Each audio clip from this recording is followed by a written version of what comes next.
வணக்கம். அழகான ஒரு மார்கழி மாதம் இன்றைய தினம் உதயமாகி இருக்கிறது.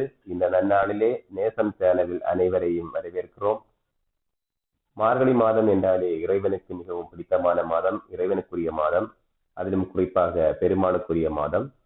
நமது காதுகளில் அதிகமாக ஆண்டாள் நாச்சியார் இயற்றிய திருப்பாவையும் மாணிக்கவாசக பெருந்தகை இயற்றிய திருவம்பாவையும் நமது காதுகளில் என்றைக்குமே ஒலித்துக் கொண்டிருக்கக்கூடிய மாதம். இன்றைய தினம் மார்கழி மாதத்தின் முதல் நாளாகிய முதல் நன்னாளில் திருப்பாவையினுடைய முதல் பாடலை நாம் கேட்போம். மார்கழி திங்கள் மதிநிறைந்த நன்னாளால் நீராடப் போதுவீர் போதுமினோ நேரலையீர் சீர்மல்கும் ஆய்ப்பாடி செல்வத்திரு நீர்காள் ஊர்வேல் கொடுந்தொழிலன் நந்தகோபன் குமரன் பேரார்ந்த கண்ணி யசோதை இளஞ்சிங்கம் கார்மேனி செங்கன் கதிர்மதியம் போல்முகத்தான் நாராயணனே நமக்கே பறை தருவான் பாரோர் புகழ படிந்தேலோரம்பாவாய். இதனுடைய விளக்கம், இந்த பௌர்ணமி நன்னாளாகிய மார்கழி மாதத்திலே அழகிய ஆபரணங்களை அணிந்த பெண்களே, சீர்மிக்க கோகுலத்தின் செல்வ சிறுமிகளே, உலகோர் புகழும்படியாக நாம் நோன்பு செய்து நீராடுவோம் வாருங்கள். நந்தகோபனின் புதல்வனும் யசோதையின் சிங்கக்குட்டியும் மேகத்தை ஒத்த கரிமேனி செந்தாமரை மலர் கொண்ட கண்களை உடைய சந்திரன் போன்ற முகத்தை உடையவனுமாகிய ஸ்ரீமன் நாராயணன் நமது இந்த நோன்பிற்கான அருளை நமக்கு தந்து பொழிவான் என்று ஆண்டாள் நாச்சியார் முதல் பாடலிலே தெரிவிக்கின்றார்கள்.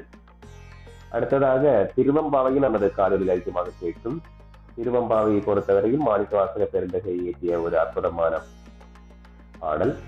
அந்த திருவம்பாவையினுடைய முதல் பாடல், ஆதியும் அந்தமும் இல்லா அரும்பெரும் ஜோதியை யாம்பாட கேட்டேயும் வாழ்ந்தடங்கன் மாதே வளருதியோ வன்செதியோ நின்செவிதான் மாதேவன் வார்கடல்கள் வாழ்த்திய வாட்சொலிவோய் வீதிவாய் கேட்டலுமே விண்ணி விண்ணி மெய்மறந்து போதார் அமளியின் மேல் நின்றும் புரண்டிங்கன் ஏதேனும் ஆகால் கிடந்தாள் என்னே என்னே ஈதே என்றோடி பரிசேலோரம்பாவாய் என்று பாடுகிறார். இதனுடைய விளக்கத்தை பொறுத்தவரை, அகண்ட வாழ்வொன்ற கண்களை உடையவளே, முதலும் முடிவும் இல்லாதவனும் பெரிய ஜோதி வடிவனும் ஆகிய சிவபெருமானை நாங்கள் பாடுவது கேட்டுமா இன்னும் நீ உறங்குகிறாய்? உன் செவிகள் கேட்கும் சக்தியற்று வன்மையாகி போய்விட்டனவா?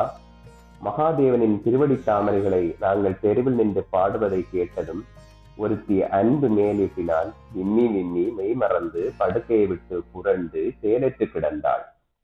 ஆனால் நீ இன்னும் எழாமல் உறங்கிக் கொண்டிருக்கிறாயே, இது என்ன விந்தை, எழுந்து வா என்று கூறுகிறார்.